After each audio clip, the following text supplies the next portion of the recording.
नमस्कार दोस्तों, बीपीएससी के इस सीरीज में हम बीपीएससी प्रीवियस ईयर के सही प्रश्नों को ईयर वाइज ऑन लिनियर में कवर करेंगे, जिससे आपकी तैयारी बहुत कम समय में ही बहुत अच्छी हो जाएगी। तो आप डिस्क्रिप्शन में जाकर के प्लेलिस्ट के माध्यम से पूरे वीडियो को देख सकते हैं। तो चलिए ज़्यादा देर ना करते हुए वीडियो को शुरू करते हैं। अंग्रेजी शासनकाल में भारत का कौन सा क्षेत्र अफीम उत्पादन हेतु प्रसिद्ध था? तो बिहार था। 1855 ईस्वी में संथालों ने किस अंग्रेज कमांडर को हराया था? तो मेजर बरो ने। अंग्रेजी भारतीय सेना में चर्बी वाले कारतूसों से चलने वाली एनफील्ड राइफल कब शामिल की गई? दिसंबर 1856 ईस्वी को। शारदा मणि कौन थी? तो रामकृष्ण परमहंस की पत्नी। 1899 1900 ईस्वी के मुंडा क्रांति के नेता कौन थे? तो बिरसा मुंडा। अखिल भारतीय किसान सभा के प्रथम सत्र की अध्यक्षता किसने की? स्वामी सहजानंद ने। इसकी स्थापना 11 अप्रैल 1936 को लखनऊ में हुई थी। राजा राम मोहन राय द्वारा ब्रह्म समाज की स्थापना कब की गई? तो 1828 ईस्वी में कोलकाता में की थी। सत्यार्थ प्रकाश की रचना किसने की? तो स्वामी दयानंद सरस्वती ने। अनुशीलन समिति क्या थी? तो एक क्रांतिकारी संगठन था जो प्रमनाथ मित्रा द्वारा 1902 में स्थापना किया गया था। स्वच्छा प्रकोष्ठ की नीति किससे संबंधित है? तो वारेन हेस्टिंग्स से। All India trade union Congress का प्रथम अध्यक्ष कौन था? तो लाला लाजपत राय थे। इसकी स्थापना 31 अक्टूबर 1920 ईस्वी को मुंबई में हुआ था। वह कौन से कांग्रेस अध्यक्ष थे जिसने क्रिप्स मिशन व लॉर्ड बैवेल दोनों से वार्ताएं की? तो अबुल कलाम आजाद। सांप्रदायिक अवार्ड एवं पूना पैक्ट में क्रमशः दलित वर्ग के लिए कितनी सीटें दी गई? तो सांप्रदायिक अवार्ड में 71 और पूना पैक्ट में 147। भारत छोड़ो आंदोलन के समय इंग्लैंड का प्रधानमंत्री कौन था? तो विंस्टन चर्चिल था। और भारत छोड़ो आंदोलन 8 अगस्त 1942 ईस्वी को शुरू हुआ था और उसमें वायसराय लिनलिथगो था। कौन से उद्योगपति लंबे समय तक एआईसी के खजांची रहे तथा 1930 ईस्वी में जेल भी गए? तो जमनालाल बजाज। 1947 ईस्वी के भारतीय राष्ट्रीय कांग्रेस के दिल्ली अधिवेशन की अध्यक्षता किसने की? तो डॉक्टर राजेंद्र प्रसाद। देवबंद के उस विद्वान का नाम बताइए जिन्होंने स्वतंत्रता आंदोलन में महत्वपूर्ण भूमिका निभाई? तो अबुल कलाम आजाद। अखिल भारतीय व्यापार संघ कांग्रेस की स्थापना कब हुई? तो 1920 ईस्वी में हुई थी लाला लाजपत राय के द्वारा मुंबई में। अमृत बाजार पत्रिका की स्थापना किसने की? तो शिशिर कुमार घोष ने। गांधी इरविन समझौते के हस्ताक्षरित होने में किसने महत्वपूर्ण भूमिका निभाई? तो तेज बहादुर सप्रू ने। निष्क्रिय विरोध के सिद्धांत का प्रतिपादन किसने किया? तो अरविंद घोष ने। कौन सा अखबार मुख्यतः उदारवादियों की नीतियों का प्रचारक था? तो लीडर अखबार। सबसे छोटा दिन कब होता है?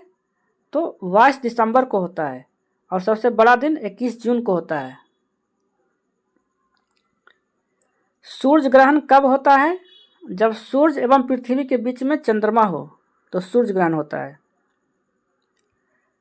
महासागर में ऊंची जल तरंगें कैसे उठती है? तो चंद्रमा की आकर्षण शक्ति से।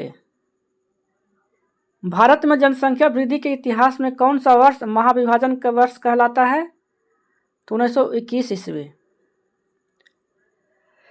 भारत के संविधान का कौन सा अनुच्छेद प्रेस की स्वतंत्रता से संबंधित है? तो अनुच्छेद 19 है। भारत का राष्ट्रपति किसके द्वारा हटाया जा सकता है?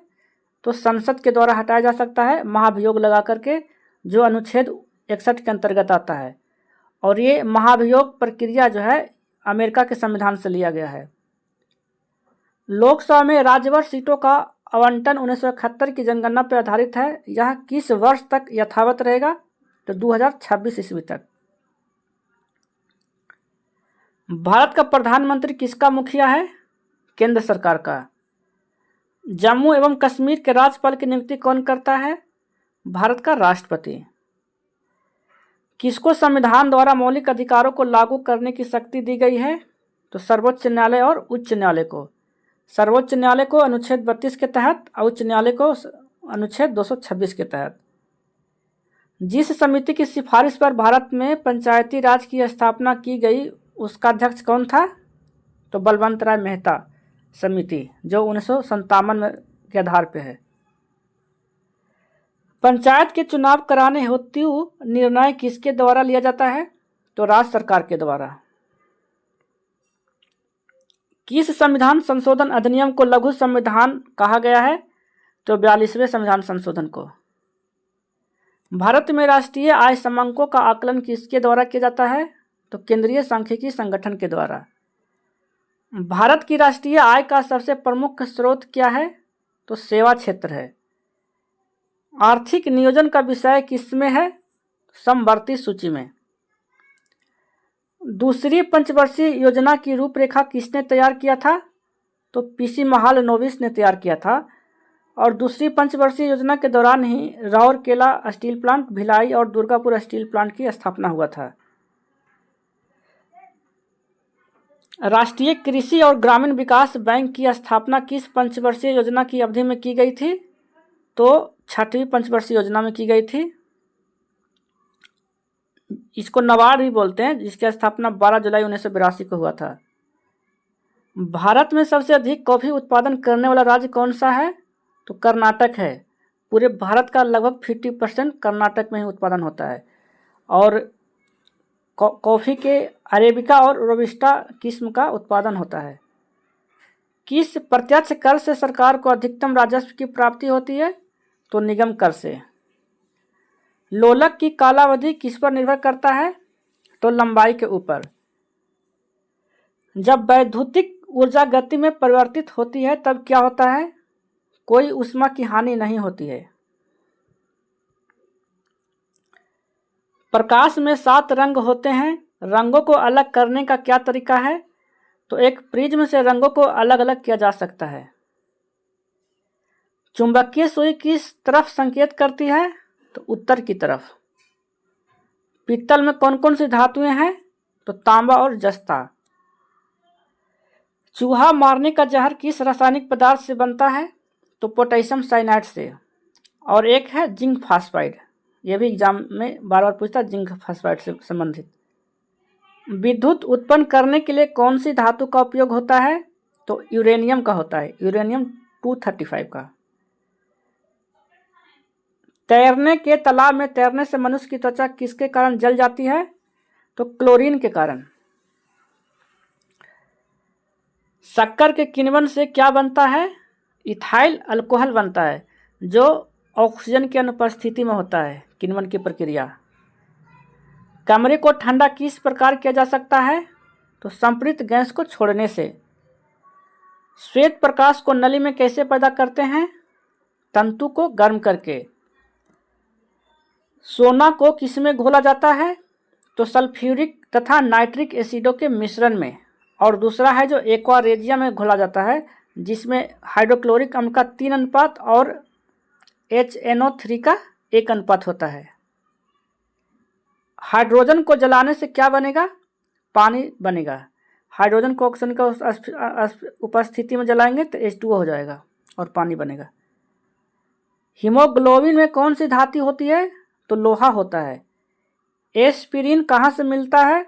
तो एसिडों की रासायनिक अभिक्रिया से। अम्ल वर्षा कहाँ होती है? तो कारखानों से होती है। अम्ल वर्षा है जो सल्फर डाइऑक्साइड और नाइट्रोजन ऑक्साइड का मिश्रण होता है। बिहार में 1857 के क्रांति के नेता कुंवर सिंह का देहांत कब हुआ? तो 26 अप्रैल 1858 को। बिहार के उस क्रांतिकारी का नाम बताइए जिसने सितंबर 1928 में हिंदुस्तान सोशलिस्ट रिपब्लिकन आर्मी की बैठक में भाग लिया था? तो फणींद्रनाथ घोष ने। बिहार में किस स्थान पर भारतीय राष्ट्रीय कांग्रेस का 1922 ईस्वी का अधिवेशन हुआ? तो गया में। महावीर स्वामी का जन्म कहाँ हुआ था? तो कुंड ग्राम में हुआ था 599 ईसा पूर्व। अब मृत्यु हुआ 527 ईसा पूर्व। महात्मा बुद्ध का महापरिनिर्वाण कहाँ हुआ? तो कुशीनगर में। महात्मा बुद्ध ने अपना पहला धर्म चक्र परिवर्तन किस स्थान पर किया था? तो सारनाथ में। मगध की प्रथम राजधानी कौन सी थी? गिरिब्रज, जिसे राजगीर बोलते हैं। नंद वंश के पश्चात मगध पर किस राजवंश ने शासन किया? तो मौर्य वंश ने। मौर्य काल में शिक्षा का सर्वाधिक प्रसिद्ध केंद्र कौन था? तक्षशिला था। मेगास्थनीज का पुस्तक का नाम क्या है? इंडिका है। कनिष्क के शासनकाल में बौद्ध सभा किस नगर में आयोजित की गई थी? तो कश्मीर में की गई थी और इसकी अध्यक्षता वासुमित्र ने की थी। मुद्रा राक्षस नामक पुस्तक का लेखक कौन है? तो विशाख दत्त है। हर्षचरित नामक पुस्तक किसने लिखी? वानभट्ट ने। गुलाम वंश का प्रथम शासक कौन था? कुतुबुद्दीन ऐबक। अलाउद्दीन खिलजी के आक्रमण के समय देवगिरी का शासक कौन था? तो रामचंद्र देव था। मुगल प्रशासन में मुहतसिब क्या था? तो लोक आचरण अधिकारी था। वैश्वीकरण के पीछे मुख्य विचार क्या है? तो आपसी समान दृष्टिकोण रखते हुए समस्त अंतर्राष्ट्रीय समुदाय के साथ कार्य करना। अगर वीडियो अच्छी लगे तो कृपया करके सब्सक्राइब भी कर लीजिए, क्योंकि इस चैनल पे बिहार में जितने भी एग्जाम हुए हैं सारे प्रश्नों को कवर किया जा रहा है, तो शायद आपको कुछ काम आ सके। वीडियो देखने और सब्सक्राइब करने के लिए बहुत बहुत आपका धन्यवाद।